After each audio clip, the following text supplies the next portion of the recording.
سلام، وقت بخیر. توی این ویدیو کوتاه میخوام در مورد چند وبسایت صحبت بکنم که زمانی که یک فول تکست یک مقاله رو نیاز دارید و اون فول تکست به صورت مجانی در اختیار شما قرار داده نشده و باید خریداری بشه، چگونه میتونین فایل کامل یا فول تکست اون مقاله رو داشته باشید. فرض کنید که این مقاله هست که من نیاز دارم و همونطور که میبینید این فایل PDF باید خریداری بشه و به صورت مجانی فایل کامل مقاله در اختیار من قرار داده نشده.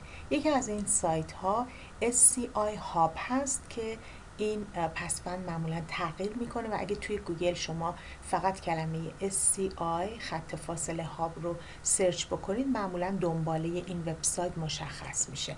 برای استفاده از این وبسایت من میتونم لینک این مقاله که نیاز دارم رو کپی بکنم و در این باکس سرچ پیست بکنم و روی دکمه اوپن بزنم و اینجوری میتونم در واقع فول تکست اون مقاله رو در اختیار داشته باشم. همونطور که میدونیم میتونم این رو در واقع سیوش بکنم. یکی دیگه از این وبسایت ها archive.org هست. در این وبسایت من میتونم عنوان مقاله رو در واقع توی باکس سرچ پیست بکنم و به این ترتیب فول تکست این مقاله رو داشته باشم.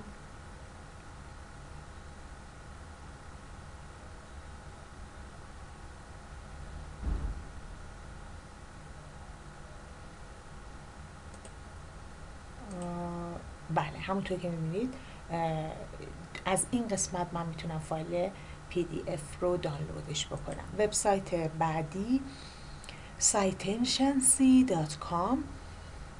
باز میتونم عنوان مقاله رو اینجا توی باکس سرچش بکنم و به این ترتیب میتونم فول تکست مقاله رو داشته باشم. دو تا وبسایت ایرانی هستن، یکی iranpaper.ir و یکی freepaper.me. این دوتا وبسایت هم بعضی از مقاله ها رو به صورت فری به شما میدن و بعضی از مقاله ها باید خریداری بشه. البته هزینهش خیلی هزینه زیادی نیست. من توی اولین سایت لینک مقاله رو اینجا لینک مقاله رو پیست میکنم، سرچ میکنم و میبینیم که توی ایران پیپر با لینکی که قرار دادیم، خب اینو من چون قبلش سرچ کرده بودم و یه بار به صورت مجانی دریافت کرده بودم، این برای بار دوم باید خریداری بشه، اما میگم هزینه خیلی زیادی نداره. توی فری پیپر هم همینطور، باز من پیست میکنم لینک مقاله رو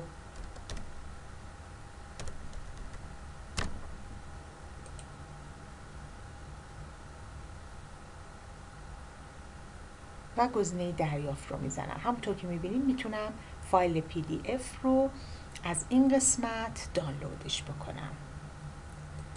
موفق و مؤید باشید.